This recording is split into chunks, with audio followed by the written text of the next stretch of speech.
Today is a very auspicious day as a part of the 10th year celebration of Vyoma Linguistic Labs Foundation. We are having this Upanyāsa Mālikā, a series of 10 lectures where stalwarts and great achievers in the field of Sanskritam are giving us distinguished lectures on specific topics. Today we have Professor Ramasubramanian with us. Professor Ramasubramanian is a world-class scholar, a researcher of Indian mathematics, Indian sciences in mathematics, astronomy, a Sanskrit guru, a Vedic teacher, and an Indian philosopher. An amazing combination. He has an amazing combination. A doctorate degree in theoretical physics, Samskrita Acharya, that is masters, and an engineering degree. Amazing combination. You can never find such a combination at all outside. This amazing combination has, along with the tradition that he comes from, the Vedic tradition that his family holds for, has enabled him to do research in the Bharatiya Jnana Parampara, which what we call as, today we are calling it as Indian knowledge system, Indic knowledge system. The various words are being used. Today it has become the buzzword of Bharata, I think. Ministry of Education is sponsoring lot of projects in this area, and lot of people have established centers with his guidance, and he has been a pioneer in this kshetra for almost 30 years, sir. Almost 30 years he has been a pioneer in this kshetra. Today we are started telling this word, Indian knowledge systems. So he is a pioneer in this world, and he has been guiding the government itself, the ministry itself, on how to frame syllabus, curriculum for various levels across Bharata and outside India.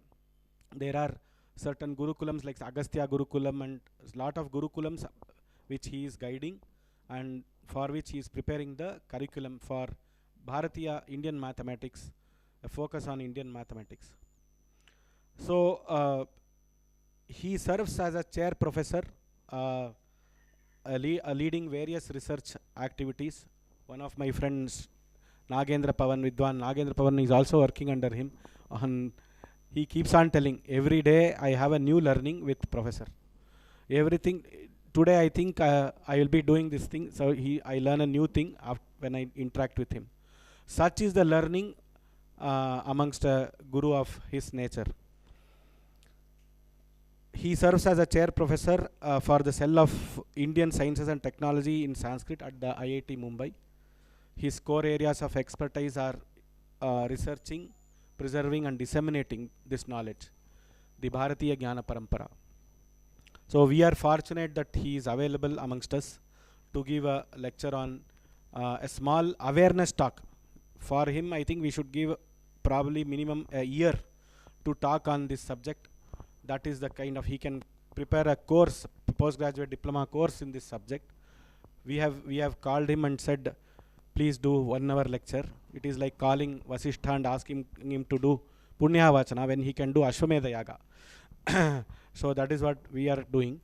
But he has, with great preeti on Vyoma and the activities that we do, he has accepted to come for this lecture.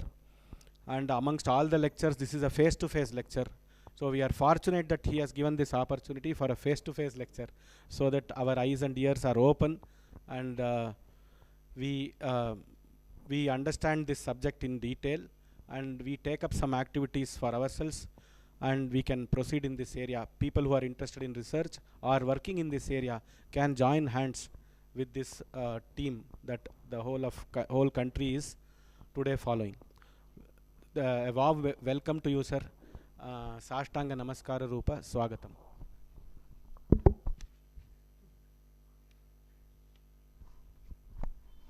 I would request you to now start this lecture. Thank you.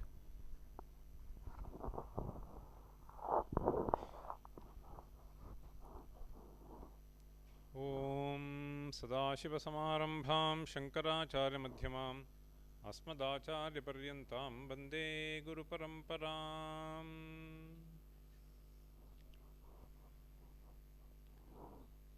अद्य उपन्यासमालिकायाम् अत्र समागतवद्भ्यः सर्वेभ्यः स्वागतं व्याहरामि.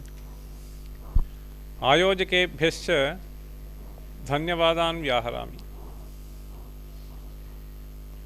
vyoma-samskrta-pathasala इति मया सामान्यतः उच्यते. एतैः linguistic ल्याब् इति उच्यते. एतैः यत् कर्म क्रियते तेन नितरां सन्तुष्टः अहं बहोः कालात्. श्रद्धया यत् कार्यम् एतैः निरुह्यते तद्वीक्ष्य मुदितान्तरङ्गोऽहम्. So I am extremely pleased to have been invited here to give a talk in this Upanyāsa Mālikā. So should this be kept here or can I leave? Okay, can you keep that?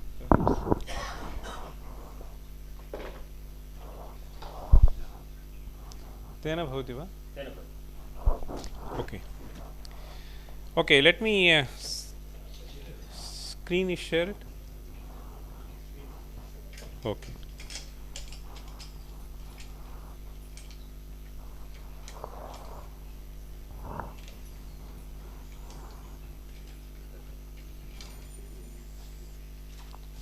न भवति.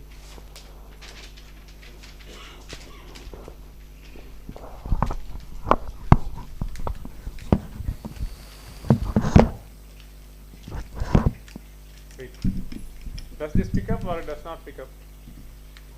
It picks up. It picks up even if it is left here. Then it is fine. अस्य अपेक्षा नास्ति.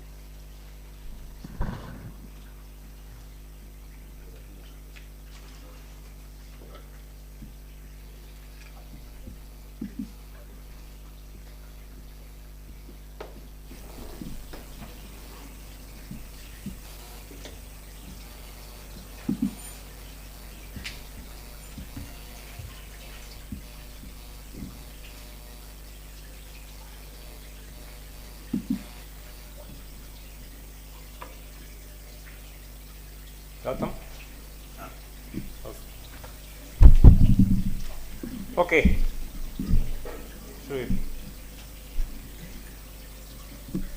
So this topic, an overview of Indian knowledge system with focus on mathematics. As you see in the title itself, I have put a parenthesis. So this mathematics, I may not be able to cover primarily Indian mathematics, but I would like to give you a glimpse of only the ancient. So I plan to present this lecture in 5 parts. One will be a sort of fairly longish introduction to the topic. Then what is unique about Indian mathematics? Then I will give you a glimpse of ancient Indian mathematics. Then I will touch upon the need for looking into Shastras, and then we will conclude. This Indian knowledge system, as he was mentioning in the introduction, so first of all I must thank for the very, very kind introduction. He is a very generous person. So I don't think such kind of expectations can be had. Anyway, so this Indian knowledge system can be broadly divided into 14 categories as they have done in the ancient texts. There is a verse which is famous, Purana Nyaya Mimamsa Dharma Shastranga Mishritaha Vedasthanani Vidyanam Dharmasya cha Chaturdasha. This is a standard verse. Purana Nyaya Mimamsa Dharma Shastranga Mishritaha. So as you can easily see, you can count Purana, Nyaya, Mimamsa, Dharma, Shastra, Anga refers to 6 Vedangas. So therefore you have a count of 10 plus 4 Vedas, you have 14. Dharmasya cha Chaturdasha. This is what it says. Of course, this is not something which can be considered as a really comprehensive thing, and therefore people have added some 4 more later. So Ayurveda, Dhanurveda, Gandharva, etc. they will do. But anyway, so this gives a rough picture of the amount of knowledge base that we have. Purana, of course, you take, there are dozens of Puranas. So then when you get into Nyaya, so starting from Gautama's Nyaya Sutra, we have enormous amount of texts. So each one is a ocean in itself. And all this knowledge that has been sort of listed here has been primarily brought to us over thousands of years through oral tradition. So today only one thing is primarily surviving through oral tradition, and that too is fast disappearing. Unfortunately, even these Vedic Pandits have a mobile and then they start chanting using mobile. So this is somewhat unfortunate. But anyway, so in those days, at least 40 years ago, when my grandfather used to celebrate Shankara Jayanti, today, the same Shankara Jayanti is celebrated by us. But I find some of these Vedic Pandits keeping a mobile in front of them and then doing this chanting. This was not the case earlier. This is not to be the case also tomorrow. So we have to just see to it that this tradition, which has been primarily passed on through oral, mouth to mouth transmission, should not be, unfortunately, left to sink into ocean just because we have certain tools available to us today. So we have been blessed with such a fantastic faculty, and that faculty has to be somehow kept alive. So we should not see, these are certain devices which have come today, but they cannot certainly replace that thing. And some pandits are always there. So some pandits are still there. So there are Trivedis also even today, but majority of them are not making use of this faculty, the faculty to retain things in memory. I think that is something which we should revive. Now coming to this broad spectrum of knowledge that we have, there is a more elaborate list even in the Upanishadic literature. In the Chandogya, we have a section wherein there is a dialogue that takes place between Narada and Sanat Kumara. There, Adhi hi bhagavaha itiha upasasada Sanat Kumaram Naradaha tam hovacha. Sanat Kumaram Naradaha upasasada means this Narada was, what I meant?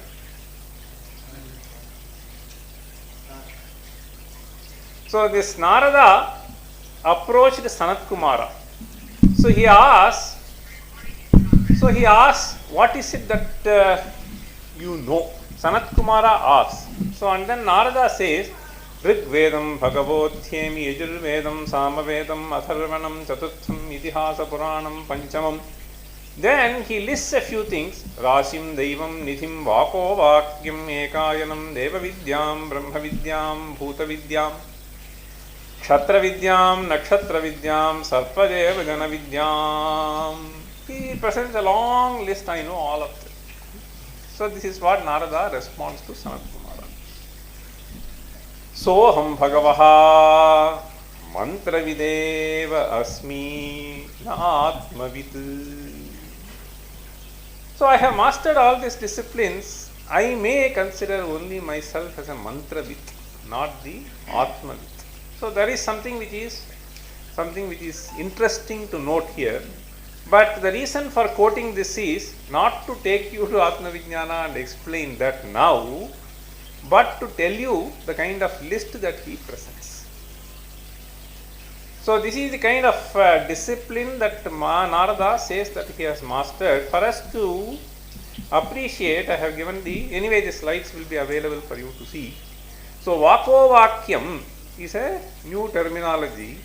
So that is Nyaya Vidya or Tarka Shastra. And then Ekayanam. This is a very, very important term that you have to keep in mind. Today there is a serious problem that many of them have lost this ethics and morality. So this Ekayanam is referring to Niti Shastra. You see that there is only one path. Literally it means, the term Ekayanam means, Ayanam is Margaha. Ekayanam is one Marga. So the title that has been given to ethics and morality as we study today is Ekayanam. This is something which is very, very important. Eko dharmaha param shreyaha. So is what is stated in Viduraniti. So this path is something which has to be, in fact, there was an occasion where I had shared the platform with one of the founders of Infosys. So then somebody was asking in the question session, so what is it that you consider most important in the business? He said, one word answer, ethics. So this seems to be lacking, and as a result of it, most of us are put into trouble. So irrespective whether it is a teacher, if he does not teach well, then there is something which is missing. So for him to teach well, he has to first master. So ko guruhu adhigata tattvaha. This is something which is very, very important. Then sishyahitaya udyata satatam. See, both these aspects are lacking. So this is something which is very important for us to remind ourselves of. Anyway, this is some incidental remark which I wanted to make here. Nakshatra Vidya means Jyotisha Vidya. So there are so many disciplines which he has listed. I am giving you this list only to make you appreciate, since the title carried Indian knowledge system. So we have a vast amount of literature which many of us are not even aware of, okay, at least the broad divisions. Okay. Now, what purpose does this serve? So let us ask this question, Indian knowledge system or Indic knowledge, whatever you want to call it. It helps us in two ways. One, to evolve spiritually and to flourish materially. So this is not something which is contradicting to each other. So we need to understand that. So this material growth, it has not been said it has to be abandoned by everybody. Of course, if you are a sannyasi, then you have to necessarily do that.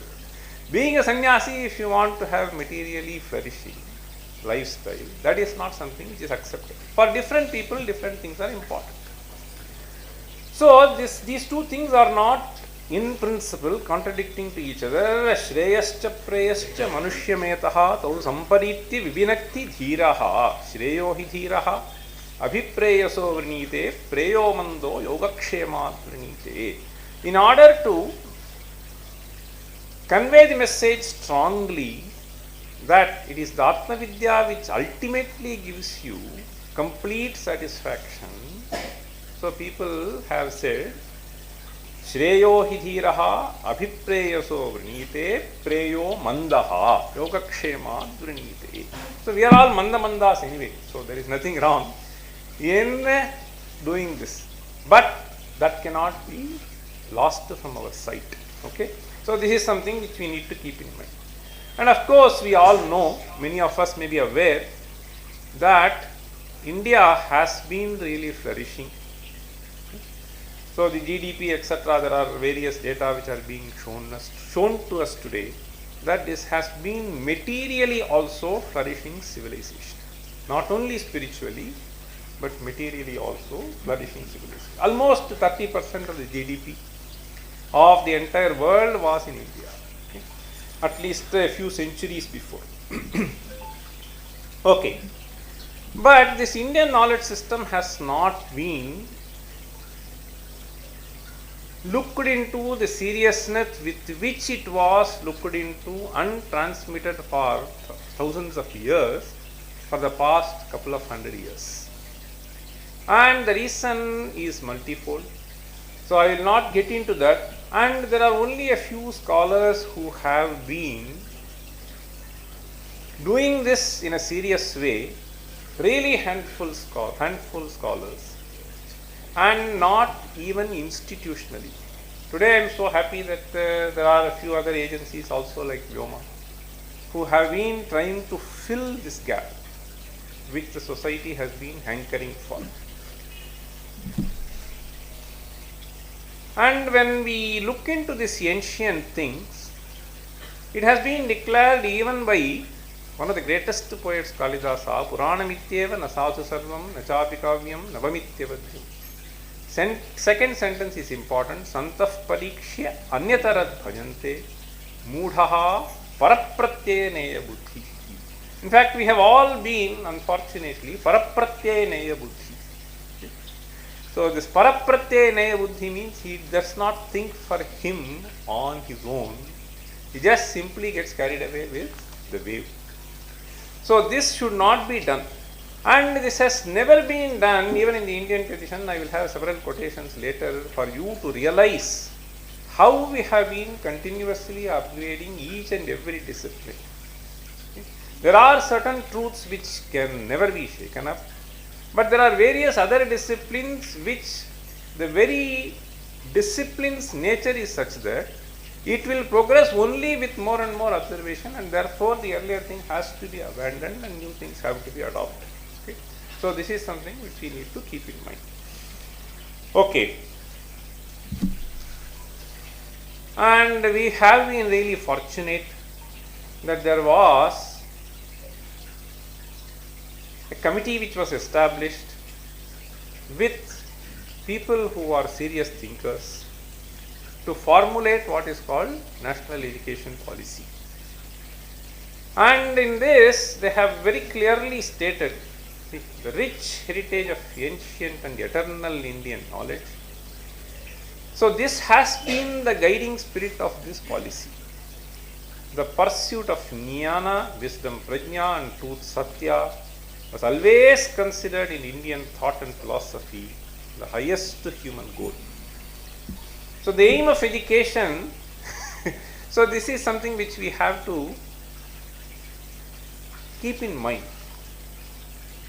There are many people whom I come across, they may be holding very high positions, etc. Ultimately, this inner peace is not something which has been experienced by them, or it is seriously lacking, I must tell you.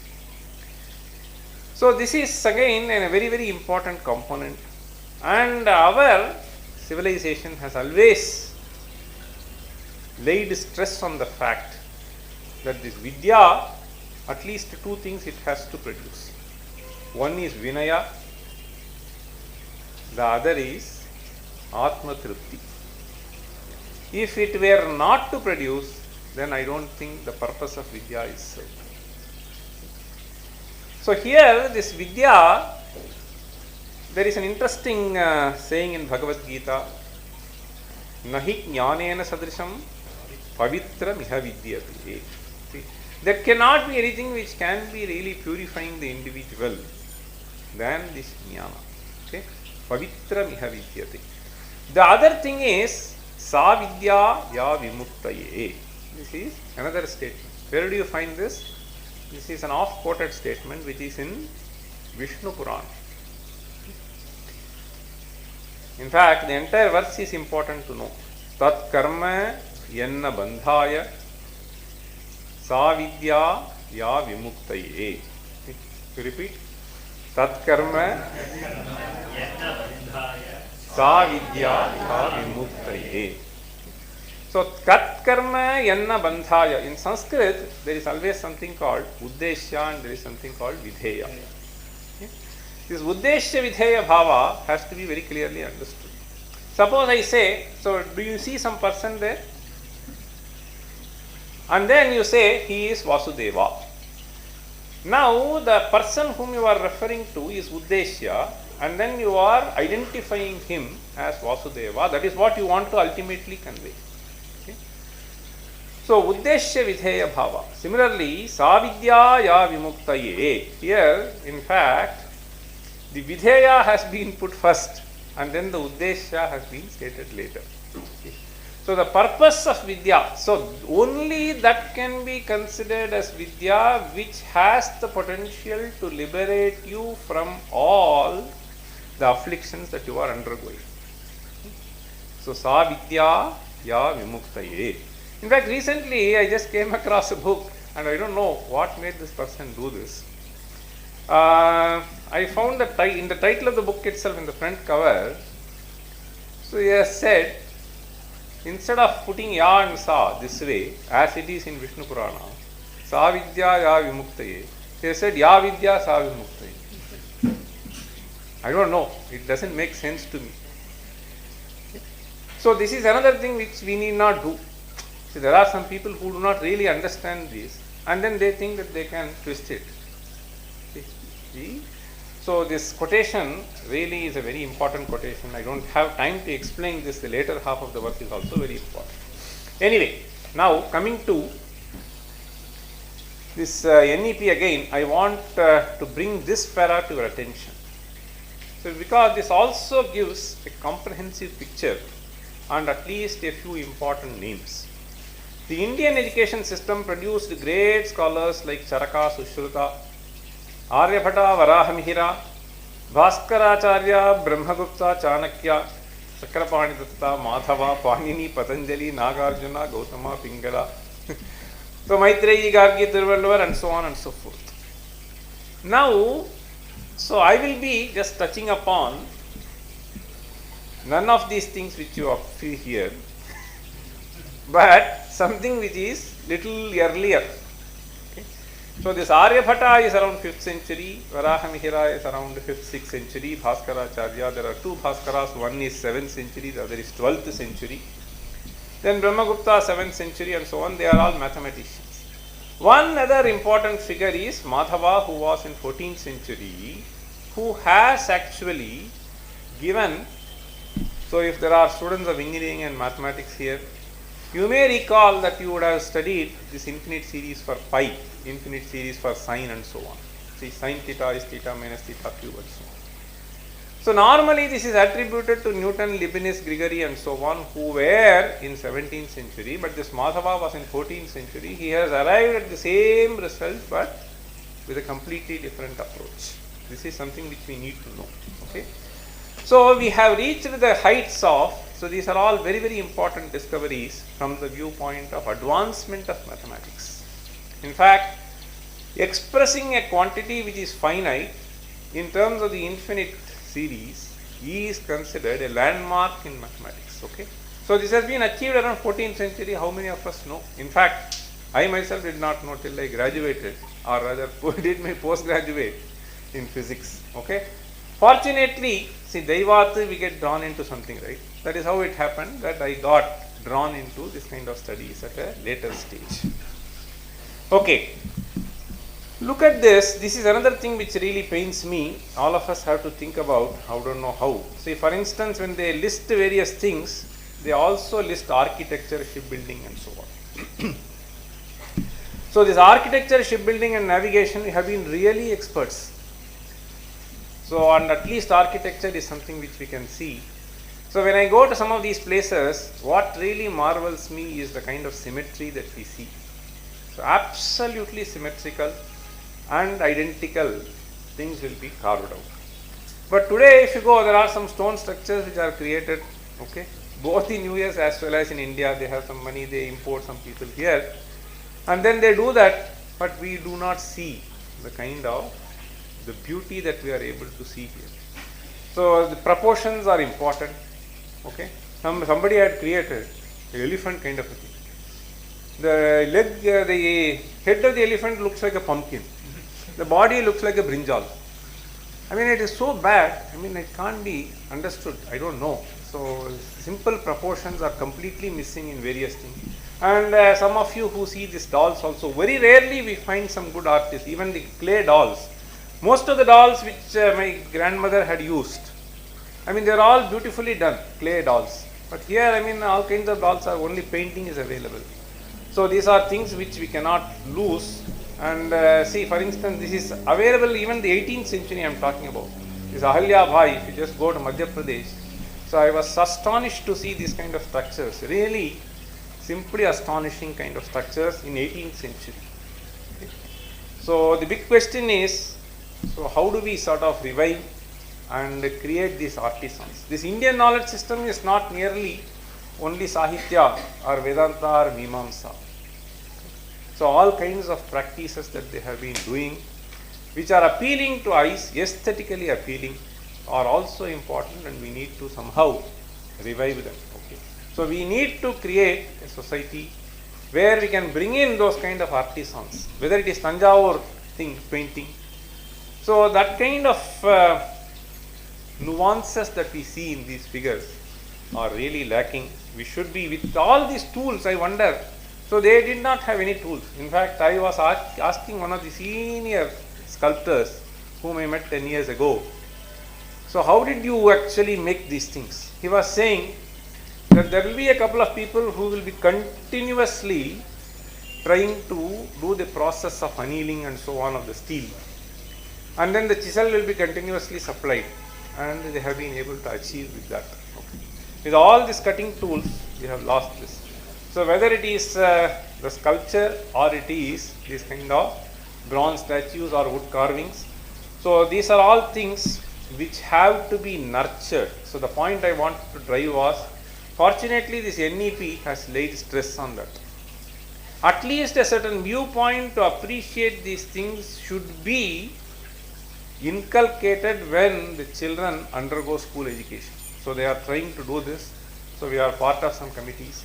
So they have said, so the rich legacies of world heritage must not only be nurtured and preserved for posterity, but also researched, enhanced and put to new uses through the education system. So this is another important point, and that's why perhaps they asked me to touch upon this knowledge system. Now then I go to mathematics to just highlight a few things. We talk of various golden ages. Okay, in history some period has been described as golden age. So generally the period between 4th to 6th century is described as golden age in the history books. Why? Because some significant achievements were done. Of course Aryabhatta was there, there were a few mathematical discoveries which are also done. And of course the nation was really prosperous around that period. So you can see the extent of this Gupta empire. So these are all things. And of course the GDP is stated to be 32% up to 28%, even till almost 30% till 10th century. Okay. But as far as mathematics is concerned, of course there are certain important discoveries which have been made whose origin we don't know when exactly it was done. But in terms of its application and its sophistication, I would rather say this period 13th to 17th century, because what is the crux of today's engineering, mathematics or physics? So that is what you call as calculus. So that is something which seems to have emerged around this period, and therefore one can describe and argue that this is the golden age of Indian mathematics. So to give you a broad picture as to how things evolved and what are the important things, you see here. So mathematics, it can be divided into three large periods. One is mathematics in the ancient period, then mathematics in the classical period, then mathematics in the medieval period. So the duration you can see. So this classical period is almost 1800 years in our division. So before that also there has been enough mathematics. So that we call it as ancient, wherein we find these numbers sort of listed even in Yajurveda. So many of you may be knowing, see, in the Yajurveda, so we have Ekachame, Tisrastame and so on. There are various other numbers which are also listed. You find some series, you find certain other numbers. But for you to specify these numbers, one will not be able to argue that they had a decimal place value system as we write today, but there are enough hints for us to understand that they have been using this system. Okay. And of course there is something called Shulba Sutra. So that contains reasonably good mathematics, I would say. I will demonstrate with one particular example for you to get convinced that we have a beautiful blend of algebra, arithmetic and geometry around that period. Okay, that is something which I will tell you. This is prior to 500 BC, which means 2500 years from the current period. Then we have mathematics in the classical age, wherein great figures like Aryabhata, Bhaskara, which you found in the list of NEP also appearing. And of course, Panini's Ashtadhyayi is also an important thing from the viewpoint of algorithms. And Pingala's Chandas Shastra, so one should give an independent course on that. So this is something which is amazing. So which would have been done around 200 BC, that's what we conservatively estimate. Then of course Aryabhata, Brahmagupta, Mahavira, Bhaskara, there are various mathematicians. One of the things which Brahmagupta has done, which has astonished the world, even the Fields medalists, is the solution for second order indeterminate equation. Okay, so second order indeterminate means there are two variables in the equation and the variables are to the second power. Okay, so sometimes something times x square plus y square or something is equal to some constant. Okay, this is a remarkable thing that has been done around that time. Then of course the medieval period, we have the series for pi, sine, cosine. Not only that, we also find the derivatives of these trigonometric functions. Okay, so this is again we find in that. But unfortunately today, I was in Delhi 2 days back. So there somebody was telling me, sir, we have introduced Indian knowledge system, ancient mathematics. Then I asked, what have you introduced? He said, we have introduced Vedic mathematics. Then I said, it is not ancient. See, this Vedic mathematics as such, the text is authored just hardly 100 years before. So the title should not be misleading that it belongs to some 3000, 4000 years before. Okay. So there are certain techniques which are somewhat close to what is described in ancient texts. Okay.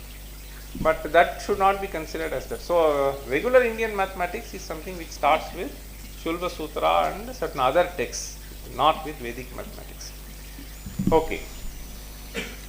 This is a quote which I give in various occasions for two reasons. One is, this brilliantly summarizes some of the most important contributions and it touches upon each of the important contributions in the three periods which I listed. The figure that you see here, the image, is of a Fields medalist. Okay. So a Fields medal is considered to be the highest which a mathematician can seek for, like a Nobel Prize.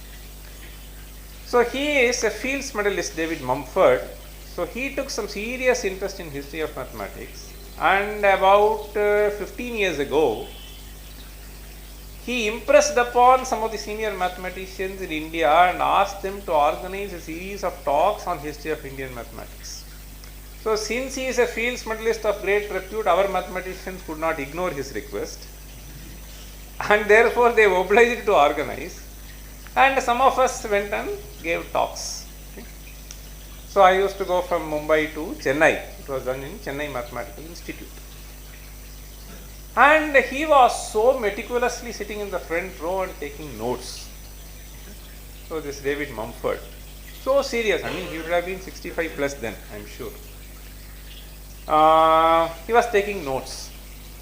And then at the end of those series of talks, so he was deeply impressed about the contribution that had been made by Indians, and he felt that he should become the ambassador to communicate certain things. The first thing that he did was to go to IIT Madras and then say, I am going to give a talk. So what was the topic? The topic was the calculus in the East and the West. You understand? So this was the topic. I even attended that lecture. So he wanted people to be aware of. Okay.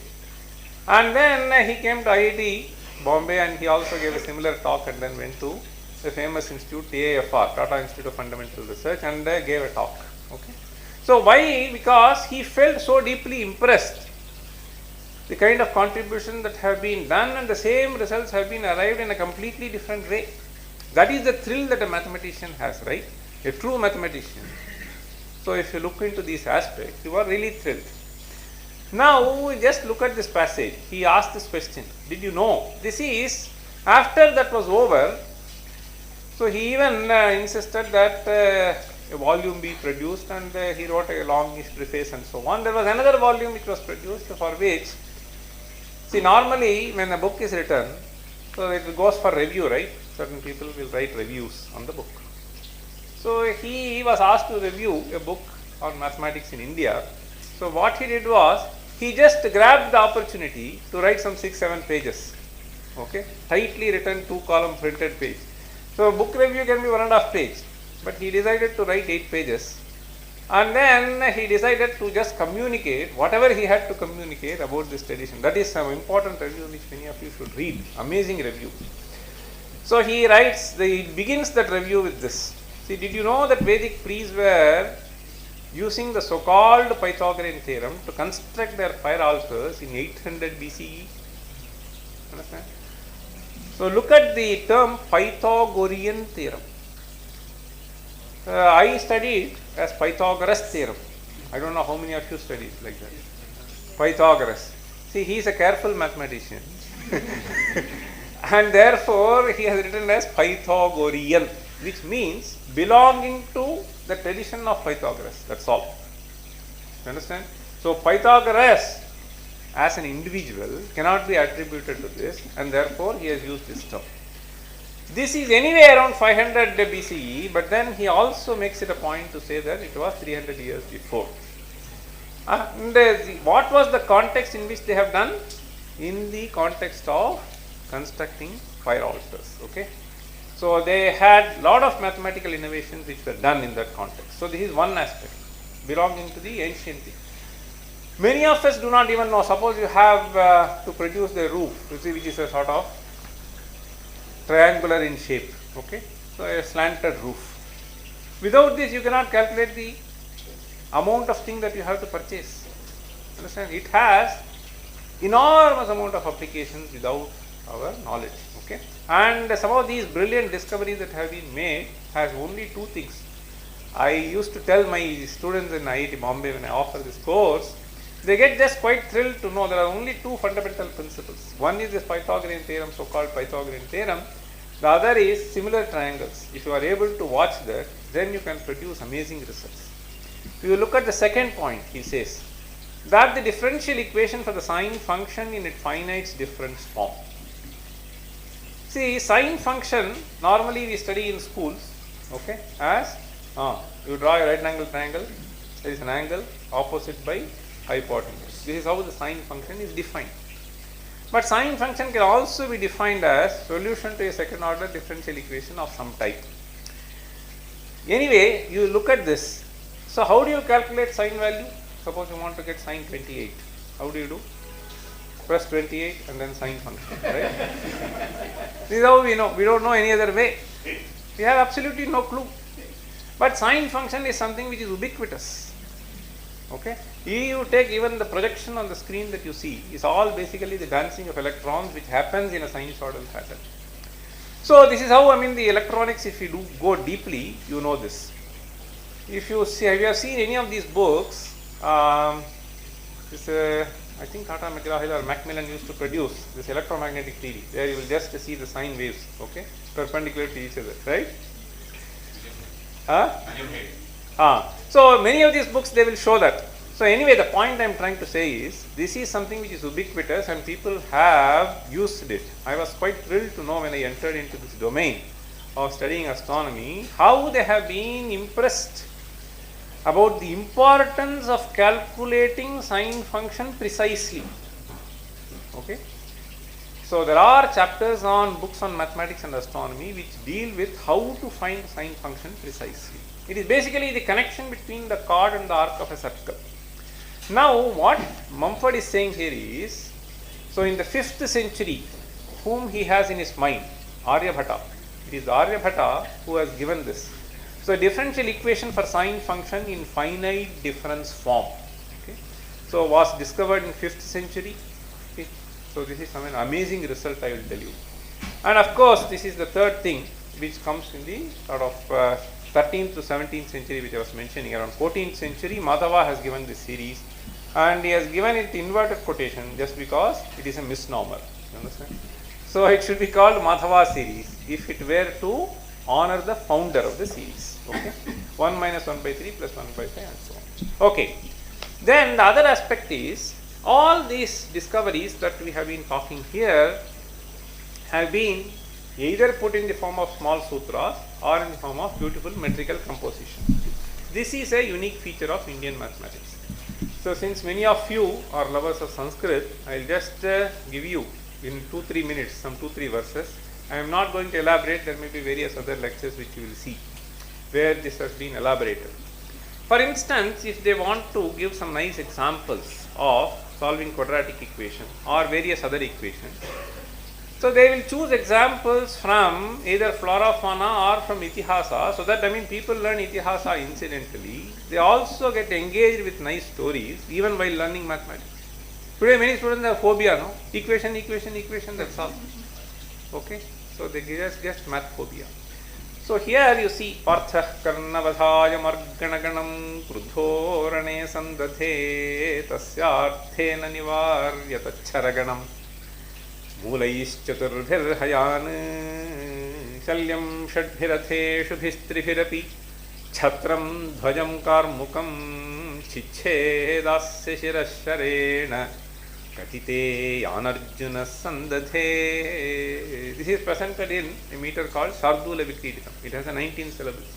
It is basically describing there was a fight between Partha is Arjuna, and Karna.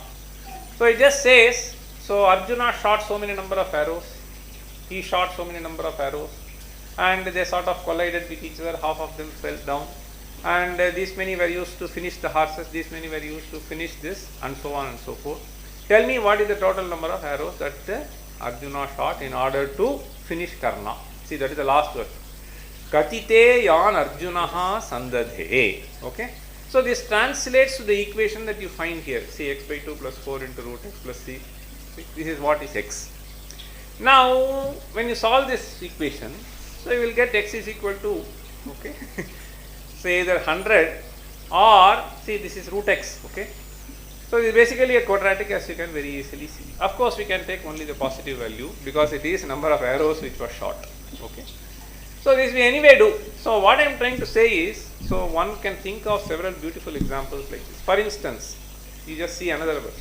Bale, bala, mrinaladan, male, bale. In fact, I was giving this somewhere in one college, women's college. They were so pleased.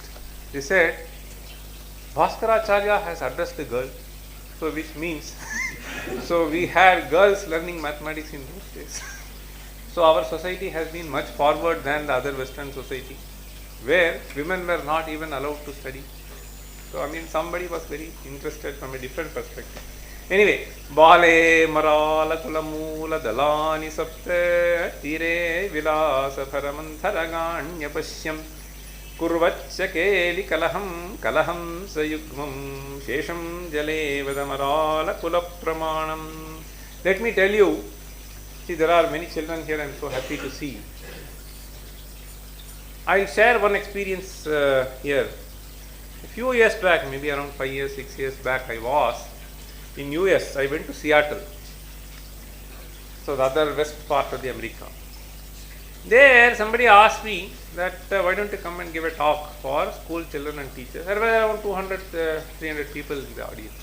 So I was particularly asked to talk on how to handle this word problem.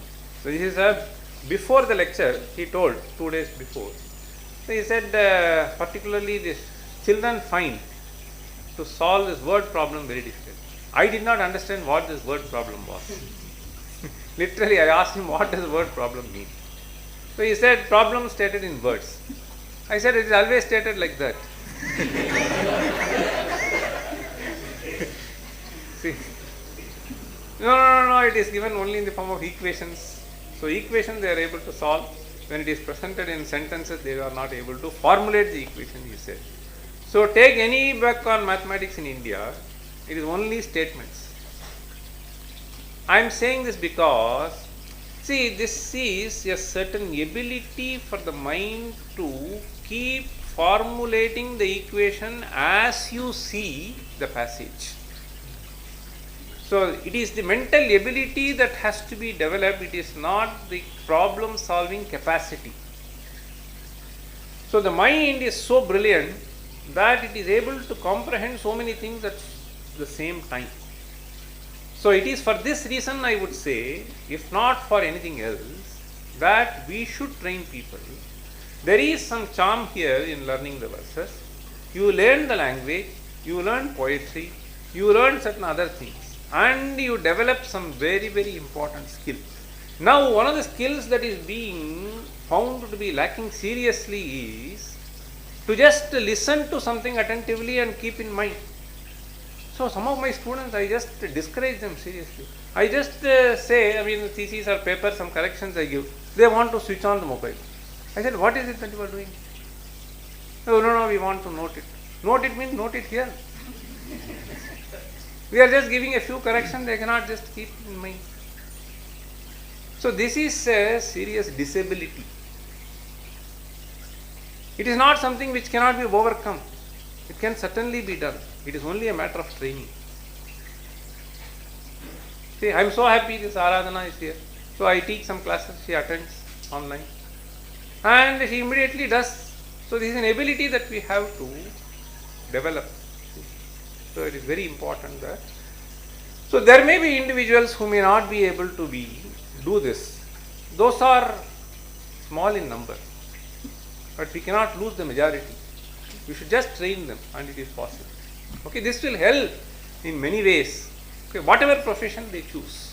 After all, we study so many things in school. How much of that is going to be useful later? Forget about school, even engineering education.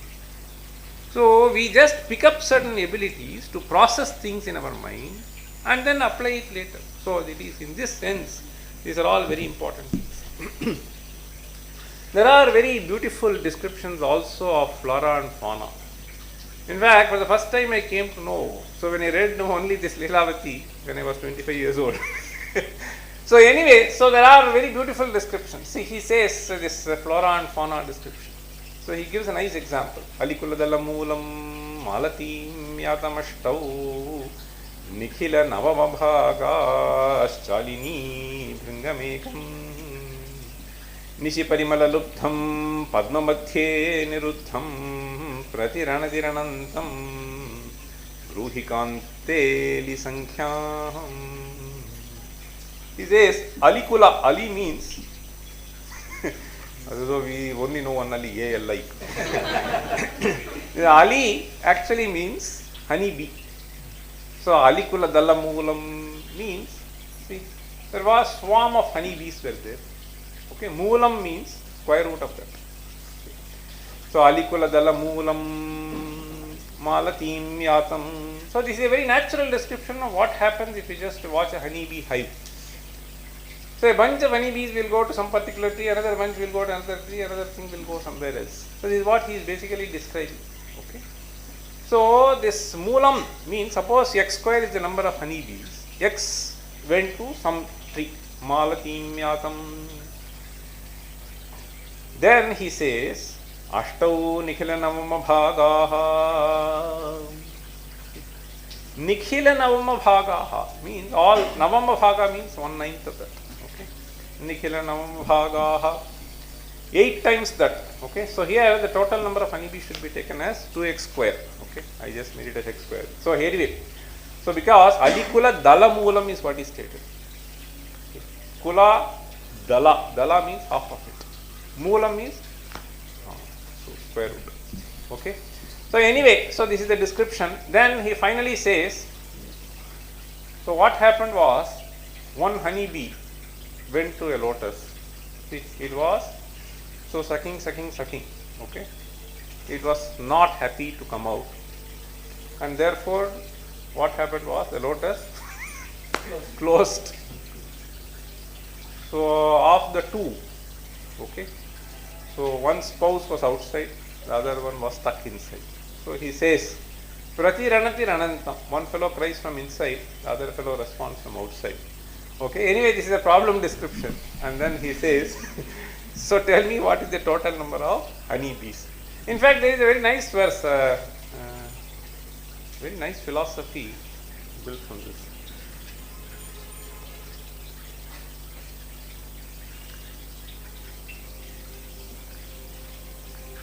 Nalinidala Mujahara.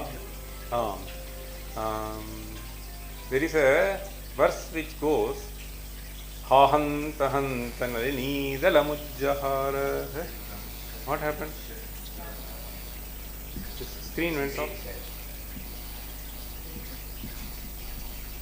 Somehow it went off, is it? Okay. Okay. Ratrigamishyati bhavishyati suprabhatam bhasvanudeshyati hasishyasi pankajashri itham vichintayati padmagate dvirebhe hahanta hanta naliningajavujjahara. Anyway, this is a philosophical thing. Let us not go into that. That's very interesting. Okay. The other unique feature of Indian mathematics has been brilliantly brought out by someone called A. Krishnaswamy Iyengar. So he says, so in mathematics one should not confound simplicity with triviality. There may be certain things which may look very simple, but the importance of that cannot be trivialized. So that is in connection with the important discoveries that have been made by Indian mathematicians, he is making this remark. He says, this is an interesting sentence to read. See, he said, the Indian genius should arise who could, without all European mathematical elaborations, and could plunge straight into modern mathematics and come up with dazzlingly new results. You can guess who, right? Whom is he describing? An Indian genius. Yes, Ramanujan. So it is an article on Ramanujan. He begins this with this sentence, every mathematician now feels, and so on. And then the point he tries to convey is, India has had brilliant mathematicians in the past who gave the world the fundamentals of number and space and discussed the essentials of astronomy. The Hindu mind has always shown peculiar aptitude for fundamental thinking, digging down into the depths of the thought with a few minimum of external equipment. While other minds are after heavy superstructures and complicated scaffolding tools and machinery. I am not joking. See, the other thing, I went to Seattle, I told you, for the first time I am seeing mathematics book, 700, 800 pages. No exaggeration. I don't know if any of your friends are there, you can ask, verify. See, 700, 800, 700 to 800 pages. Then I said, how will the children carry? They said, one book will be there in school, one book will be here. Okay? So that is how they manage. They don't carry it back and forth. But in 700 pages, you have the entire Veda here. So the 700 pages, this is what I am trying to say is, see here with minimal external equipment. We need this tool, we need that tool. Even my students I don't encourage. See, when I give a course on astronomy, I will just try to make them think. See, imagine how things are moving. So they want this software, that software, everything they want. I mean, this may be helpful, but we cannot depend on that. That is what happens actually. So there is too much of dependency on these external devices makes us make use of less the faculty that we are blessed with. And if you are able to do this, even when you are able to see, take bath or eat or get stuck in the traffic, you can always use this brain. See, unnecessarily cursing everybody. We need not do that. So we have some beautiful verses to chant, we have nice things to imagine and then do that, right? Simultaneously that can be done. Everybody keeps lamenting, this happened, that happened. Why? So sometimes I use this when I go to US, there will be a long queue. For what? Immigration check. It may be some half an hour. So we have this verses, right? So you keep reminding yourself. That is a good opportunity for us. See? So we can, so if she is laughing, if the husband curses, so he can start and do some totras he can do. So this is what my mother was telling about her grandmother. Okay, so she is becoming angry. and he starts shouting. She will go inside and then start chanting some stotras. Only one mouth, therefore no problem. Anyway, for all this, we have to first have something in memory. Okay. Okay. So that is the point I wanted to convey. Okay, this Ramanujam, so I will skip this. So only one point I wanted to say. So according to Krishnaswamy Iyengar, Ramanujam is just an example of what the mathematicians were doing in those days. So plunge straight deep into that and then get things out of it. It's not that he just gets something out of the hat. Okay. There is a way of thinking. He has a way of thinking, and he was able to. He was of course a genius who could not be comprehended, but there have been similar geniuses who were able to find similar remarkable results earlier time. So today we know that the enigma of Ramanujan's creative process is still covered by the curtain that has scarcely been drawn. Great brilliant mathematicians have. So to just give you a glimpse, so mathematics can be broadly divided into four types. One is arithmetic, the other is algebra, the third is geometry. This is what I think most of you do in schools, nothing more than that. Of course, when you go to higher things, astronomy, you may have to do something called spherical trigonometry and trigonometry. And of course, the other aspect is somewhat calculus. So this is how, the major topics that are covered in Indian mathematics can be broadly classified. So recently I had occasion to look into the school syllabus also. We can broadly classify things into the same categories. Okay, there may be a few other things, something called data science. So there is something, some graphs will be done. These are all things which are modern.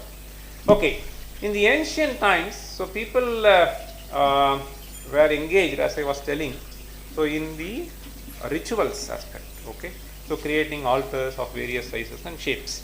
It is in this context mathematics seems to have got developed. This picture will help you. So what you find here is something which will be found in the house of a sort of priest.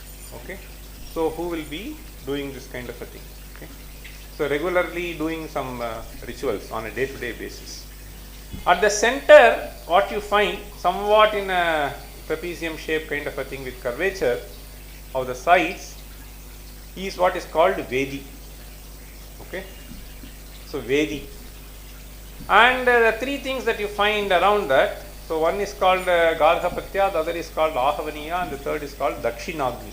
Okay, so there is where the fire will be kept and then offerings will be made.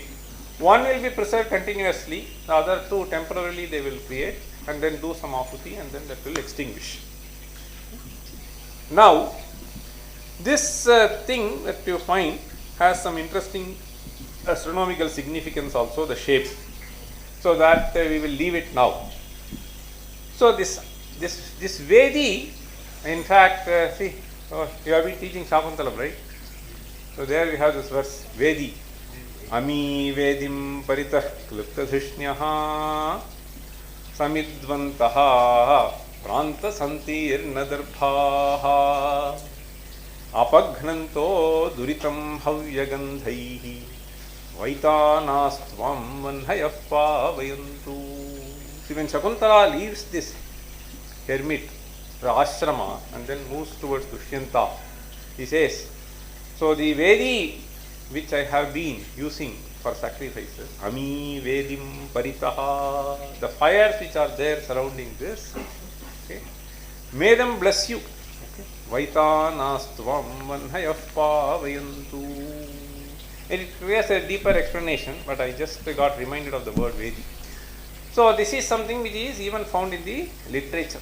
Now you have very nice patterns like this also found in the ancient period. Okay, so this is like a falcon. See, Shena. Oh, this is called Shena Chiti. So the point I wanted to drive here is, so they will tell you that you have to create a structure like this, and on this the ritual has to be performed, and the constraint that will be imposed is the number of bricks and the area. So it will actually be taking the measure of the person who performs this, and then the whole thing will be designed. It is like going to a tailor. So he has to measure and then he has to do this, right? So this is how things are done. So this kind of things will be created, and therefore a lot of mathematics. So you have to calculate area, and then you have to design these bricks, and with various constraints you have to do. This is how mathematics got developed. And this is another thing which many of you may be knowing. This another important contribution is this decimal place value system. So today the kind of things that we have been doing, we don't even know that it is actually from India. So see this passage, it is a very interesting observation. Most of the great discoveries and inventions of which Europe is so proud would be impossible without a developed system of mathematics, and this in turn would have been possible if the Europe had been shackled by the unwieldy system of Roman numerals. So just think of the last line. Suppose you have to add 48 plus 36. How will you do? You have to write like this. Then what do you do? So now you see the powerful way of representing things, the most elegant way. See, therefore he says, see, the unknown man who devised the system was from the world's view the most important son of India. Okay, his achievements are easily taken for granted as the work of, see, it is the work of analytic mind of the first order. Understand? So this may look very simple, but you have a certain notion of number, then you have to have a representation for that number, then you should have the necessary algorithms defined. How do you do multiplication, how do you do addition? So everything plays a very crucial role. Okay, so multiplication will become all the more complicated. So this is something which is very ingenious. Okay, that is what I wanted to tell you. Okay. Then of course introduction of 0 and infinity. So this I will skip. Okay. So this in itself is a very important topic. So in mathematics, when was 0 considered as a number? See, in fact there is an interesting book. So you see in the second para, there is a Charles Cephei I have written, right? So this Charles Cephei has authored a book. The title of the book is 0, when you put a colon, the biography of a dangerous idea. You understand? The biography of a dangerous idea. It's not a joke. I mean that, see, because you multiply by 0, everything will collapse. You divide by 0, everything will be blown out, right? So this is a very mysterious number. Anyway, so that is something which Indians have done. Okay, this is the slide which you have to carefully see. Suppose I were to ask you, how do you find the square root of a number? How do you find? Which class are you studying? Beta? I study 7. So suppose I ask you to find square root of 7. How will you do? Square root of 2? No. Square root is taught? Not even taught? No. Not yet taught? Okay. So anyway, the square root I think maybe they will introduce in 8th standard, whatever. But even then, so we only know to press button and get the value. See, square root of 38. We have no other way today. Okay. We don't learn. So this square root is an interesting algorithm that they have done. Okay, what was the way in which they have been doing? So there is a very, very simple. I was quite astonished when I saw this. So now we are seated in a square hall. Okay, suppose this Yoga Vidyana center. So it decides that it has to have a hall which can accommodate twice this number. So there are 50, 60 who are seated here. So I want to have 120, 150 seated. So I want to just do it 2 times the area of this hall. What do I do?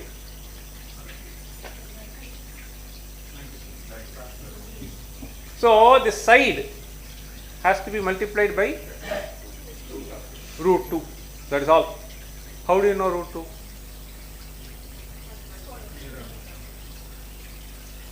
I know the side currently. Suppose I want to have 5 times this hall area. Area is 5 times mean I need root 5. Right? But how do you know that? They had an ingenious way, I will tell you. This is remarkable. This is 2500 years ago. This is in Katyayana Shulba Sutra. He says that you just take some number n. You want to find out root n. So it simply says take n, so n minus 1 will be the base of the triangle, the other two sides of the triangle will be putting together n plus 1, okay, make it an isosceles triangle. Then from the vertex drop a line to the base, that will give you root n. That is all, simple. It is a brilliant application of what is so called Pythagorean theorem. Now you see, so you will see the last line here. See, this goes like yavat pramanani samachaturashrani ekikatum jigirishet eko ananidani bhavanti dirjag dvigunan ekata ekadhikani trasir bhavati tasyeshu tatkaroti. This is the sutra. Okay? Ishuhu tatkaroti means basically that line from the vertex to the base, perpendicular line, will give you root n. Now you just see, this man cannot construct the sutra unless he has worked out. So for him to work out in general, he needs to know how to handle algebra. You understand? This is not a statement that can be made just like that. Okay, so now you can see a beautiful blend of arithmetic, geometry and algebra. This is an amazing sutra. Okay, so this is what I wanted to communicate to you. The ancient period, what they have done. Similarly, transforming circle into square, square into circle, I showed that fire altar. So the area has to be same. How do you do? They have prescribed certain methods. Okay. Now root 2 has also been estimated by a formula like this. See? So root 2 is equal to 1 plus 1 by 3 plus 1 by 3 into 4 in bracket 1 minus 1 by 34. This is the sutra. Pramanam tatiyena varthayet tatchaturthena atmachatustrimshena vunena. This is the sutra. Okay, this sutra gives you that expression. In fact, this is valid up to 6 decimal places. Root 2 correct up to 5 to 6 decimal places. Okay, how did they get this? So there are some interesting techniques. So we will leave that now. Come to another interesting topic of the ancient period. Now, I just wanted to tell you that in connection with studying the metrical patterns. So this metrical pattern, see, some of you would have studied at least some passages in Rig Veda. Agnimi le purohi yajnasya devamrityam. So the number of counts of the syllables will be same. At least many of you would have studied Namaste Rudramanyava Bhuto Ishave Namaha. Namaste Astu Sanvane Bahubhyam Utate Namaha. If you count Namaste Rudramanyava Bhuto Ishave Namaha. Namaste Astu Sanvane Bahubhyam Utate Namaha. Okay, Swara is leave it. Syllables is 8, 8, 8, 8. This is called Anushtup. Okay, so there are certain metrical patterns you find in the Veda. Okay. So in order to analyze that, people started doing some sort of analysis. This went on, okay, and then you identify Guru, Laghu and so on and so forth. So in this connection, I mean, they have come up with what is known as Pascal's triangle today, okay, and Fibonacci sequence. Can you see the equation now? Sn means sum, okay, at the nth location. It will be the sum of n minus 1 and n minus 2. It is basically, so if you have this Fibonacci sequence, 1 plus 2 is 3, 2 plus 3 is 5, 3 plus 5 is 8. This is how it will go. See, if you see pineapple, you will be able to see that. Okay, there are certain natural things. So the number of buds that you see, so this will take a pineapple. So there are some flowers, there are some fruits which show this Fibonacci sequence naturally. Okay. So this is something which you find when you are trying to analyze a certain pattern which is called Matra Vritta. Okay, this is something which is very important in terms of Natya, in terms of music and so on. So I leave that. So there are some very interesting results which are, this sutra is from, see, 832 means Chandas Shastra. Like you have Vyakarana Shastra, like you have Nyaya Shastra, like you have Mimamsa Shastra. So we have what is called Chandas Shastra. So in Chandas Shastra, so there are some interesting results which have been presented. Okay. So these are mathematics in the ancient period. I mean, I am talking about something 2000 years before current period. The other thing I am just leaving. Okay. So I will now come to a certain analysis as to why we need to look into. I mean, this is another thing which I thought. See, you can find a lot of mathematics lectures in various places. Okay. But something else I wanted to just put down some of my thoughts here. See, there is something called Shastra Vidya, there is something called Shastra Vidya. Okay.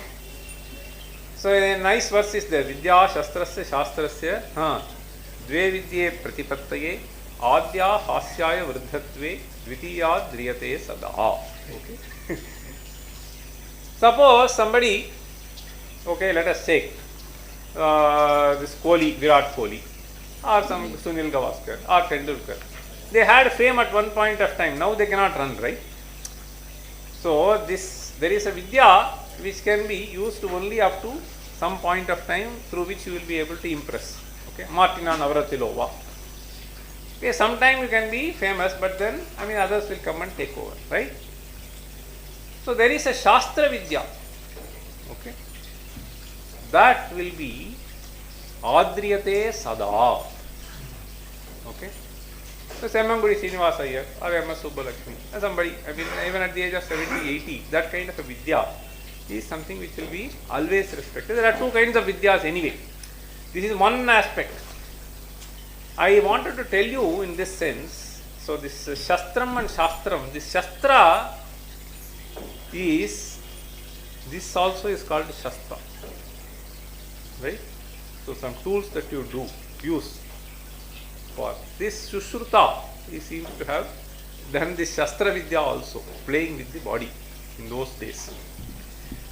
So this Shastra Vidya, they have performed 2000 years ago somewhat remarkable surgery, and it is called rhinoplasty. There are some records. I wanted to convey to you the relevance of looking into these texts.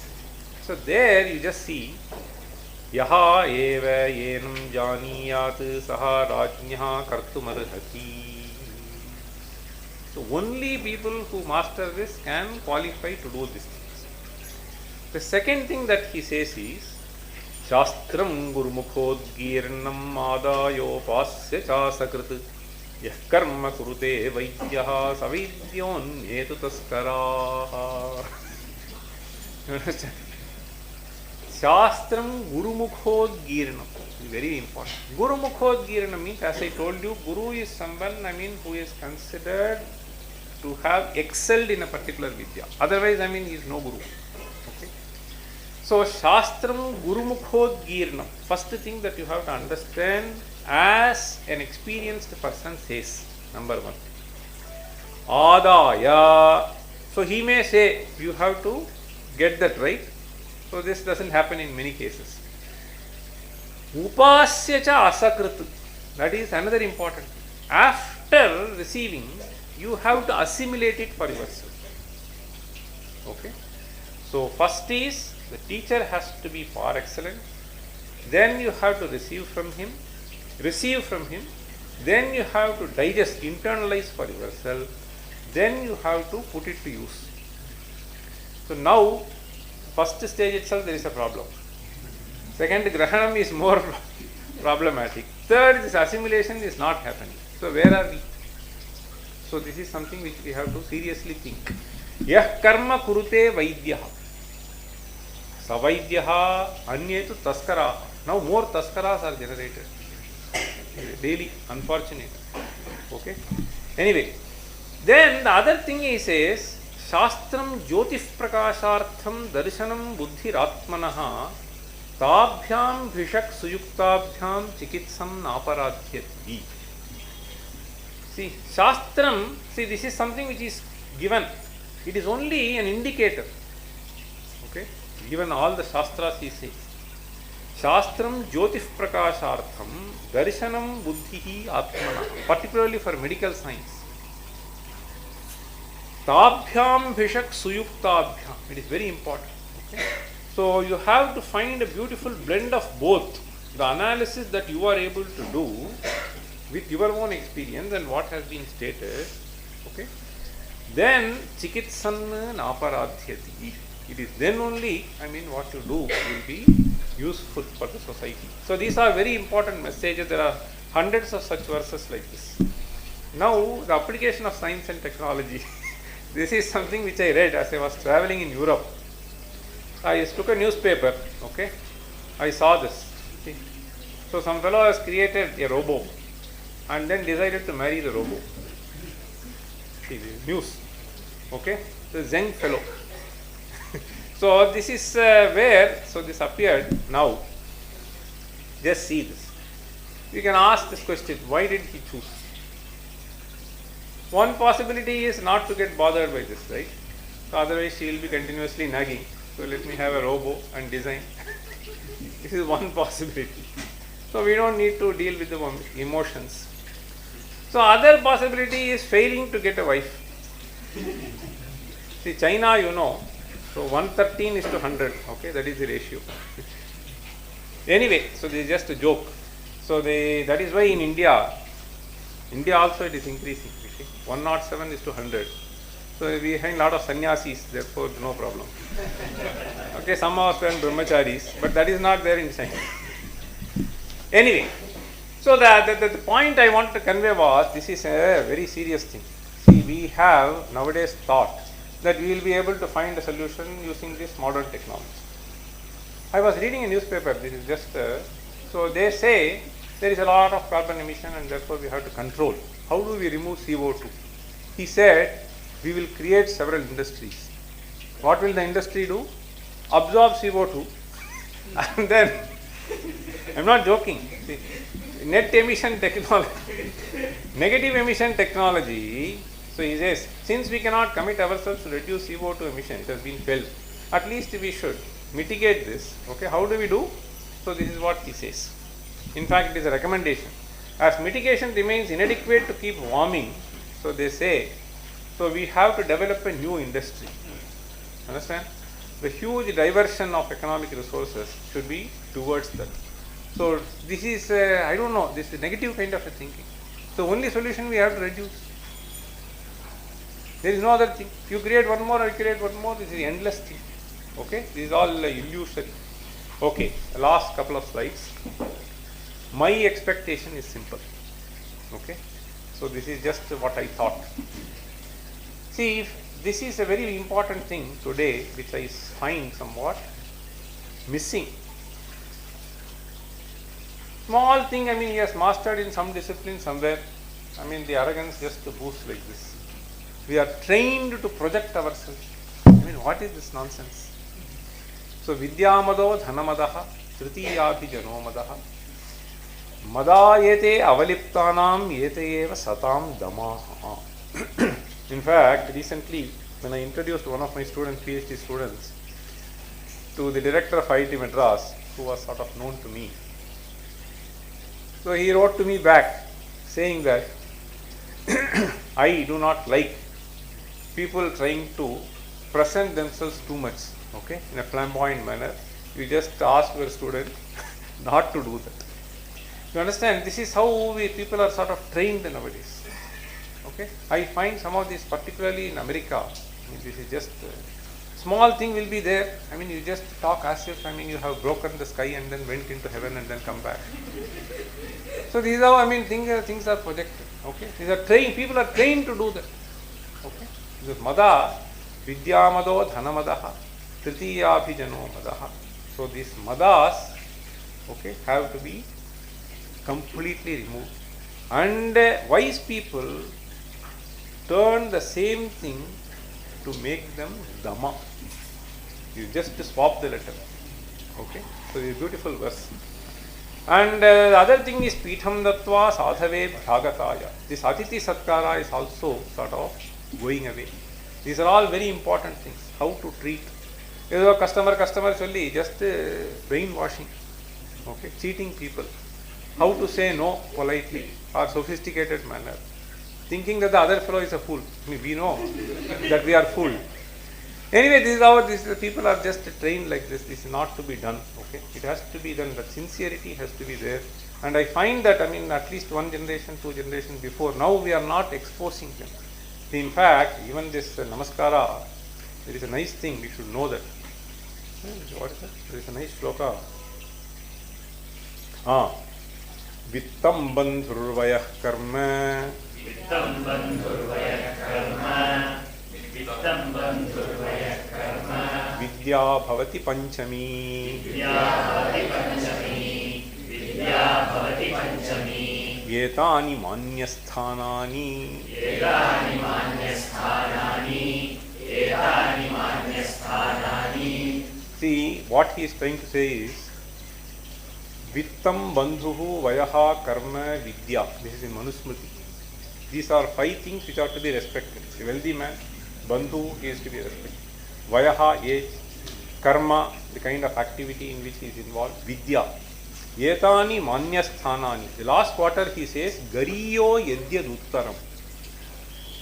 Uttaram gariyaha means, so vidya is put at the last.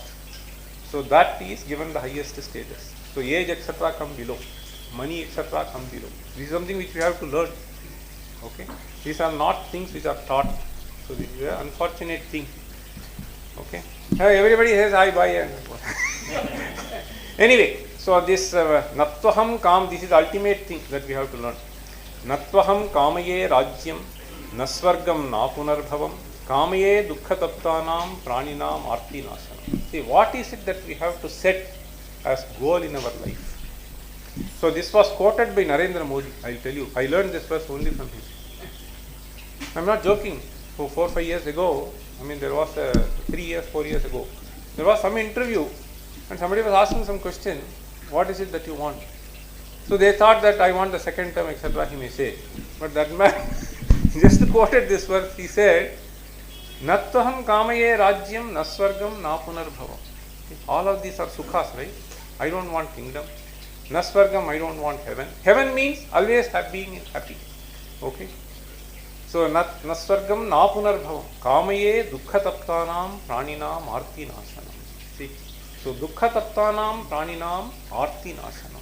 So, I want to commit myself to at least help some individuals to transcend the afflictions that they are undergoing. It's an amazing prarthana. This is what we have to be caring for others, then the entire world will become heaven. Concluding remark. Okay.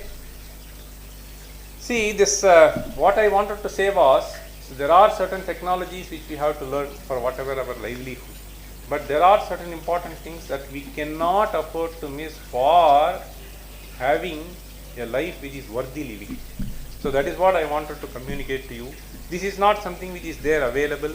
This is something which has been processed over hundreds and thousands of years and have been presented to us in the form of scriptures. So when you are at the age of 12, you may not be able to understand. But when you become 22, you will understand little bit. When you become 42, you will understand better. But it is better to listen to those who have crossed 42 and 62. So that is something which is missing. I want every explanation for everything. How can you explain everything at the age of 12? This is nonsense. I want to know the significance. I mean, so why is this crossed through the intravenous? Why don't I take means? What will you explain? I mean, there are certain things which can be understood only at a certain point in life. This mid-age crisis, how can somebody understand at the age of 12? So this is impossible. Anyway, so what I am trying to say is, so this sonnata kekano. So this is to be cultivated. See, we have lived, we have got benefited. Now, I mean, we try to make children. They like what they have to be in America, and then they can go and complain about their parents to the police. So then, I mean, how will we? See, this is bad things have been mindlessly imbibed, so they have to be eradicated. That is all I wanted to communicate. Okay. So this last thing is Shastra. When we say, we have to understand this. Okay, I will give a separate lecture maybe. See, we just think that, I mean, what has been presented to us is something which is inviolable and they have been just mindlessly followed. It is not true. Everything is actually based on pratyaksha. See, there are detailed discussions on epistemology. How do you get knowledge that you get? What are the processes involved in that? How do you classify them? Which is to be given more precedence than the other thing? See, among pratyaksha, anumana, upamana, shabda. So there is a thorough discussion which has gone on, okay, which has gone into our literature. When I read some of them, I am quite horripulated sometimes. See, the kind of analysis that has gone in. So without trying to understand these intricacies, so we just, many of us simply keep dismissing these shastras. I don't think it is right to do this. Okay. So this, whether it is this shastra or that shastra, it might not be applicable today in the situation for some reason, but it is not meaningless when it was created. This is true that everything keeps changing at a certain point of time, but throwing the baby, okay, is not a great idea, which is what we keep doing. A word of caution when we study these shastras and try to bring out this content also. I find some people in their exuberance, they try to do this hyperbole. Okay, so this is not at all acceptable. So when we look into some of these texts, what is there has to be studied, analyzed in the context, in the period, with the pramanas that they had. So this is something which has to be kept in mind. So we just cannot say that, I mean, so we had the string theory, we had this aerodynamics and all those. I mean, this is all not correct. So there are plenty of interesting things which have enormous value and which will generate a certain sense of pride. See, in fact, that is what I want to just read this last. Among the fundamental principles that will guide both the education system at large as well as individual institutions with it, a rootedness and pride in India and its rich, diverse, ancient and modern culture and knowledge systems and traditions. So this is the purpose of, I was very happy to read that the formulators have given plenty of thought. When we do certain projections, saying that, I mean, whatever modern science has said is there in the scripture, then we are doing a great injustice both to scripture and modern science. Okay, I got trained as a scientist. I mean, it has its own approach to certain problems. It has its own advantages. There is nothing to just dismiss that, okay, at the cost of this, or dismiss this at the cost of that. So I think we have to find, okay, a blend between the two, take the advantages of both. Okay. So with this message, I thank for your patient listening. Namaste.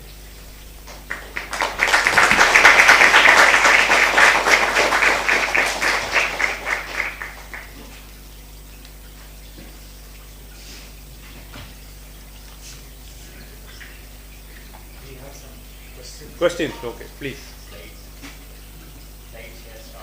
Okay, you want me to stop sharing? Okay. Done.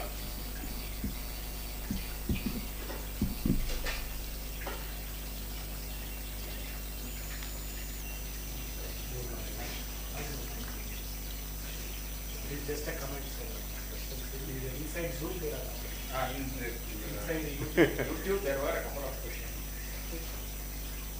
I have a question. Yes, sir. Live audience.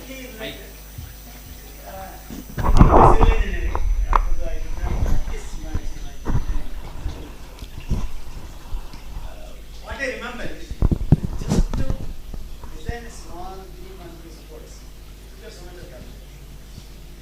And strip the materials is required. Yes. Now steel we have determined, and concrete we have determined. So we do a lot of calculations. As a simple slab which is supported by two, instead of that 4 walls, it becomes a different, statically indeterminate. So I was just asking my village, there is a temple which is being constructed. Very, very working class people. There is not who gives you the design? Then nice, sir. Some group they are doing. It's been going on for the time. So just wanted to know, people have constructed Konark, Brideshwara, and all that. There should have been a lot of basis. Has it been lost or it is still available? Is there anybody who can really? Yeah. What you can start off is maths. I'm very sure it is something in engineering. It will be very interesting too. Yeah. See, I will tell you, there are certain studies which were made by some people, and what they found was the structures have been decided with plenty of safety in measure. So you could have done with a little less, but they have done with something more. Now we are able to actually do this quantification today in a much better way. Okay. But this kind of tool was not available. What they would have simply done is to take the factor of safety to a larger extent. And one thing which amazes me, I mean, of course, this there are studies which I have not looked into from the civil engineering viewpoint of this Kallanai bridge and so on. Okay, so which has been done and which has withstood. One simple thing which amazed me was even the ghats of Varanasi. See, nowadays I see this new things are being constructed on the way. The river does not even rise to 3 feet, 4 feet. So everything gets washed out. Whereas if you go to Varanasi, it rises by tens of feet. Sometimes I heard that it even comes to the road. Even then, the interlocking system has been so well designed that none of them collapse. And so too with some of these temples. I think most of them have got a clue of these only by practice. They would not have. That is why I said, one is written down, the other is simply knowing. I will give you one simple example. I was quite surprised. I went to Jaipur, we go for this JEE exam. Once conducting this exam, I went to some exhibition, and some fellow, some old fellow, I mean I am talking about 10-12 years ago, he was just doing one small thing, ironsmith, blacksmith. So this blacksmith, I mean, he was just doing this, and then he told me, so this dosa therapy, okay, so this will not rust. So he did something and put it in the oil and then did something and then gave it to me. That is amazing, I am telling you. So it is such a fantastic piece that we have, and this is only that something which he has learnt, okay, by sort of a practice. And we don't have written documents as to what actually goes into this, okay, at what temperature do you do this annealing, at what temperature you do this, etc., and how many times you do. I mean, these are all certain processes which we do not know. So I would only say that our people, fortunately, there is a group which has started looking into these things, okay. So in IIT Madras also there is a small group. So in fact, I have asked one of my PhD postdoctoral fellows to study even this, the mixture of this limestone, okay, with which they have done. So the wall looks like a glass, okay, in some of the villages if you go. 130 years old, no whitewashing, it is still like a mirror, okay, the kind of finish that they have given with lime. So these are certain practices. Out of this practice, just take that, okay, what pressure you have to give, etc. So that beautiful turn that this lady is able to make, okay. So they are all things which are done by hand, so we don't know, we may not be able to.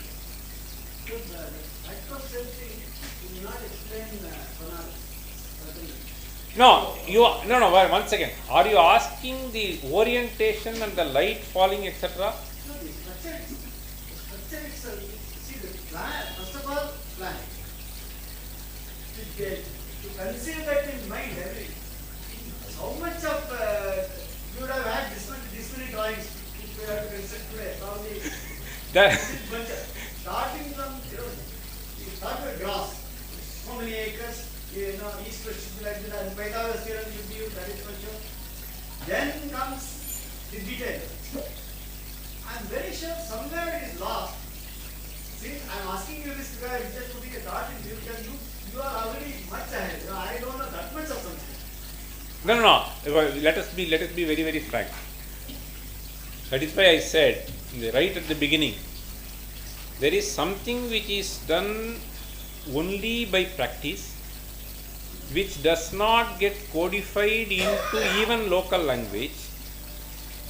That's why I gave these examples, certain examples, which does not get codified. So you just observe, so you keep doing this. And how did they do in the first time? I am sure many of them would have committed too many mistakes.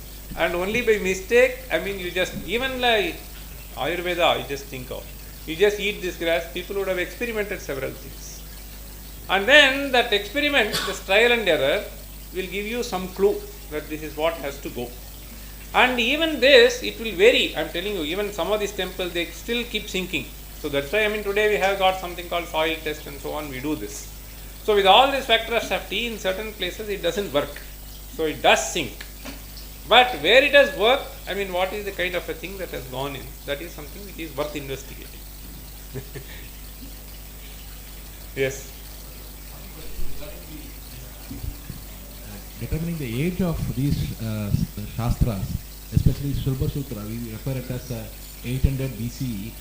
Is it like we are not too generous to give a right determination? Because these Shulba Sutras are part of, I believe, Vedangas, right? We know Vedas are Anadi, it's timeless. But which means it should have been even during the time of different yugas, like Treta Yuga, even Itihasa Purana, they would have referred these sutras. No. So why you prescribe it as 850 or 800 BC? I'll tell you. Want to be close to Pythagoras era? No, there is nothing like that. We actually do not know when many of these texts are composed. That is for sure. But we may not be able to even say, even when we say this is revealed, if you just ask this, what is Apaurushayatvam of Veda? There is some interesting discussion which goes on. Okay? So this Apaurushayatvam should be understood not that somebody revealed at a given point of time. What do we understand by this term? So the content as such is not Paurushaya, but as such Ucharana and Anucharana, it is revealed to some person. That is something which we will not be able to dismiss. Now the Shulva Sutras, it is important. This question is important because this generally these dates go by what has been understood. In certain cases, Panini, for instance, they have some evidence that he was before this, he was before this. But how far before this, we don't know. But this Apaurushaya does not mean we will be able to take it to tens of thousands of years. Okay? Because particularly in astronomy, we know for sure. Okay, there are dates are available. At this period, they had this knowledge. Over the next few hundred years, you find something more improved. You find something more improved. This will be true of even Ayurveda. So those who have studied carefully, and I have had discussions with them. So one body of knowledge is available. You make some mistakes, you correct. So you refine, you make it more precise. It just keeps on moving. Okay. Yes. I have a few questions. Really thanks for this wonderful lecture. There are a lot of main questions, but I have only a few. One thing was the decimal place value. As you mentioned, the Chamaka itself has mentioned numbers of the numbers. And the way the numbers are coded, doesn't it automatically imply a decimal place value system? No, I will tell you, it only proves decimal system, does not prove decimal place value system. There are two different things. I have a representation of a number in a decimal system. But place value is something which has to do with you have a representation, and when it is placed here, this means this. And then when you do mathematical operations that you consider these places, etc., you do this This units is multiplied by 100, hundreds is multiplied by thousands. So this you don't have evidence in the text. The same thing, for example, after Katvarincha, take a Katvarincha. Correct. Doesn't that No, that imply is decimal. but doesn't that imply knowledge of zero in some sense? No. There is a 0, 1, 2, 3. No, 9. no, no. Wait. That is not implied. No. 0 as a number, 0 as a placeholder, not even 0. There are three things. Okay? As a number is not identified. Is that As a number, no. When you say it is a number, you have to also have mechanisms how to handle this number when you deal with this parikarma. Addition, multiplication, division, etc. So as a number, the first text that we have is only of Brahmagupta, which describes. But it should have been definitely there even by the time of Aryabhata. Because he has described this algorithm for square root, cube root and so on. Okay. In fact, Mahit is here, he has been studying that. So this algorithm cannot be prescribed unless you have this as a number included into that. Okay, not merely as placeholder. second question was, you had the equations and other things that derived from shlokas. What was the notation? I'm just curious to know. Notation one doesn't have. I have some slides I don't have now to show you immediately. These equations, they represent in some of these manuscripts also, which were written at a later date. So they will put, instead of X, Y, Z, they will have varnas, kalaka, nilaka and so on. And they will put a dot above that number if you have to represent it as negative. And I think I will show you sometime. Okay, I can send you some slides. But it is They what, should what have. is They, the, what is the thought process or what is they should have had some form of representation, and that is known from the time of Bakshali manuscript at least. That is the earliest manuscript that is available to us as a document to show. So there you find certain notations which are definitely used. last question. So one is understanding our past and the Indian knowledge systems which have been there in India in the past. The other thing I'm interested in is how do we Indianize our modern sciences? For example, I'm curious to know what you think of, for example, a sutra or a shloka formulation of say chemistry, modern chemistry. Yeah, see, I would have been baffled when I were to see this equation 5 by 4 is equal to 1 minus 1 by 3 plus 1 by 5 minus 1 by 7 and so on, written in the form of verses for the first time, right? And I can show you that even equations have been written in the form of verses. So given this, it may not be too difficult for us if we decide that we should get this equation also represented. Okay, so if you want to have H2O and so on. Okay, so I'm sure it should be possible for us if we do that. Whether that will be the most elegant way to do or not is a different thing. See, after all, elegance, see, if you look at even this Newton's equations. So today we may write it as, okay, so x dot, x double dot, x so. So this is in a very, very elegant way. But that kind of a notation was not available even for Newton. You took at Maxwell, so we have del cross E is equal to and all that we have. But he did not have that. But he has given that in the form of words in some way. That need not be considered really elegant, okay, with the kind of more notations that we have. It is like using this button phone and this device that you have today, right? So as we progress, I mean, certain things are becoming more easier for us to handle, and therefore we adopt this and we leave that. But that it is not possible, we cannot say. That is all I will say. Okay. Because We have not even. In fact, if you ask this question, suppose I have a tensor equation. Tensor equation. Okay, it will be very difficult. Even words do not have this. I mean, you have so something with 3 subscripts. Okay. So there, I am sure Indians would simply resort to certain notations. Even when I said, even Sulva Sutra time, so he has given the final sutra in the form of Yavat Pramanani Chaturashrani. But I am sure he would have worked out with some notation. So we were not averse to notations. That is all I am trying to say. Not that part is fine, but as a method of teaching, for example, it might be easier to remember in terms of sutras, for example. That's what. The sutras are ultimately for the final result. The process cannot be put in the form of sutra. Even Maxwell's equation, the final result is presented in the form of one equation. That is why it is called sutra. So you may be able to say the final result in the form of one sutra in okay, even in chemistry. But when you have to do this whole thing.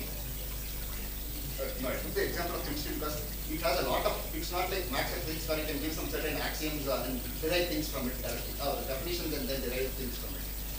There you have to know a lot of facts or at least a lot of things before you can analyze and then... No, that is true of even Tattvamasi, right? That is true of even Tattvamasi.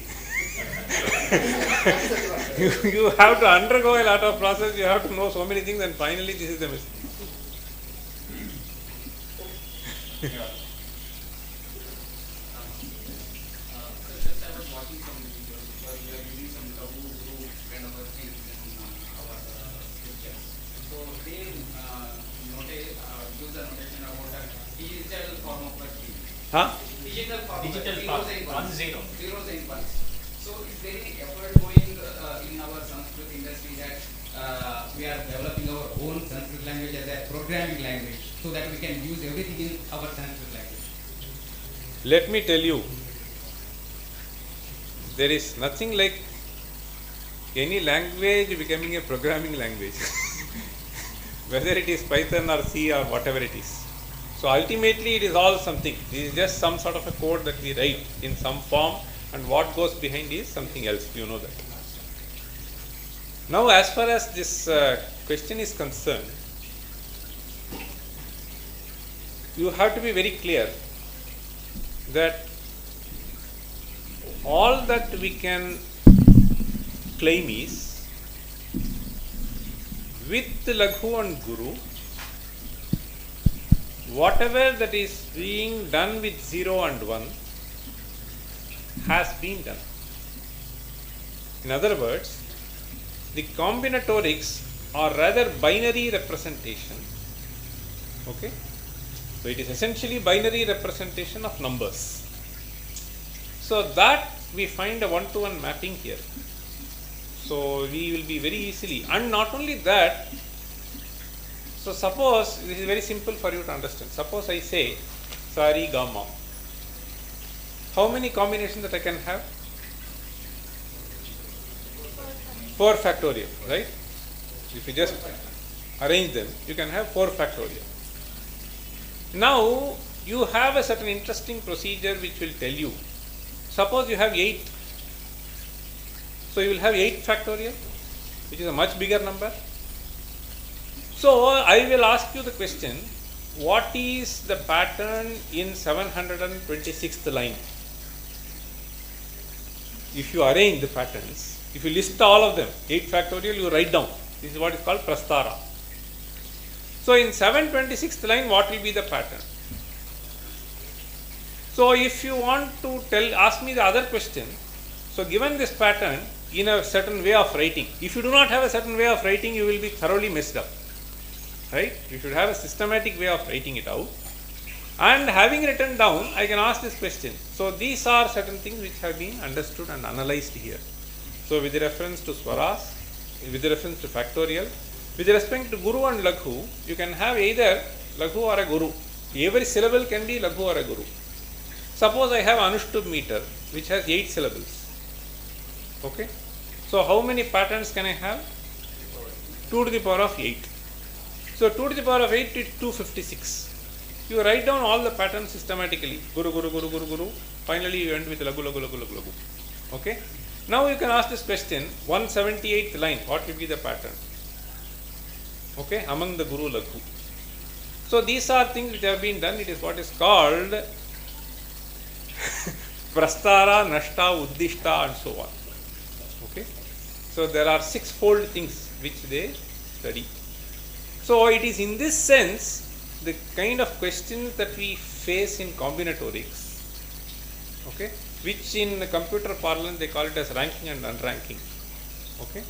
So those things have been done here. So it is only in that sense one will be able to say that this is equivalent to this binary representation, undoing binary arithmetic, and in the context you get what is known as binomial coefficients, you get Fibonacci sequence. All this is in connection with understanding the metrical patterns that one can generate with Laghu and Guru. Okay? So when we learn this binary arithmetic, we only learn the representation. Beyond that we don't go. So this ranking, unranking, etc. we don't actually study. Okay? That is not done at the school level. But it has some interesting things which we learn otherwise in certain other contexts which are found here. Because modern generation found out doing that language, so I think we can integrate our tradition. No. That's what. So how it has come in a completely different way, in a different branch itself is a great appreciation. Okay. So that actually expands the horizons of knowledge. So we take that as the last question. Due to time constraints, we take that as the last question. On this mic. Questions further can be asked as a mail addressed to Professor Ramasubramanian because of time constraints. Otherwise, we have firstly some announcement. Ekadashi Prasadam is available, so can please partake with it. Slides have been asked on YouTube of the presentation, sir. So if that can be shared. Okay. And any book recommendations on IKS and Indian mathematics is a question that has been asked. See, I will not be able to say one or two books. These are things which have to be currently authored at various levels. Till now what we have is only research articles which are published and some passionate authors who have been engaging themselves to translate some of these texts, okay, into this modern language so that anybody who has this scientific background will be able to understand in terms of mathematics. So even for Lilavati, I would say one of the most important texts, some Hindi translations are available and one or two English translations which are not that great. So there are Sanskrit commentaries, of course, but we don't find many of them which can cater to the needs of. So there are books like mathematics in India which I was referring to. For astronomy, there is one person called Balchandra Rao. He has written some introductory texts, etc. But I will not be, one can give a list, that also I can send, there is no problem. So that can also be shared. There are several books which have been authored, but not at the level of school, at the level of college, at that kind of a systematic way of taking through is not there. Okay. I'm pretty sure we have more questions, but let's make use of technology and send him a mail. So I have been assigned the... You should not expect a reply to all mails. So I have been given the task of saying a vote of thanks. Firstly, it is like Udupena Asmi Sagaram, like Kalidasa says. So it's very hard to thank or even capture whatever he has told in a few words. and everything that he has told until now is heavily loaded, meaning there are many references that he would perhaps give, and personally I have been waiting for him to make mistakes on the slides and make a shabby presentation, which has never happened, at least in the past 10 years that I have observed. So we firstly thank Professor Ramasubramanian heartily, and this has been like one of the crest jewels of this 10th year anniversary celebration of Vyoma, because this is the first one that is happening offline, and perhaps the last in the series being held offline, and the crowd itself says as to the popularity of Professor Ramasubramanian and how interested people are listening to him, and the YouTube channel is anyway blowing with questions and lot of views, and by tomorrow I think it will scale up by thousands. Yeah, so thank you very much, and I want to thank the audience too. Nasa sabha yatra nasanti vruddhaha vruddhanate yena vadanti dharmam. So dharmam sir is giving us, and the sabha is also a very neat sabha with jnana vruddhas everywhere. So I thank the sabha also. Yeah. So I think it's been a great evening personally for me also, and I thank sir and one and all once again.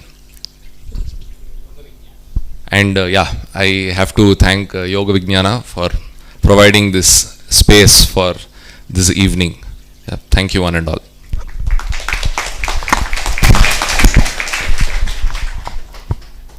It's not that we often get audience generally glued to the topic. So this was a good audience. Thank you very much.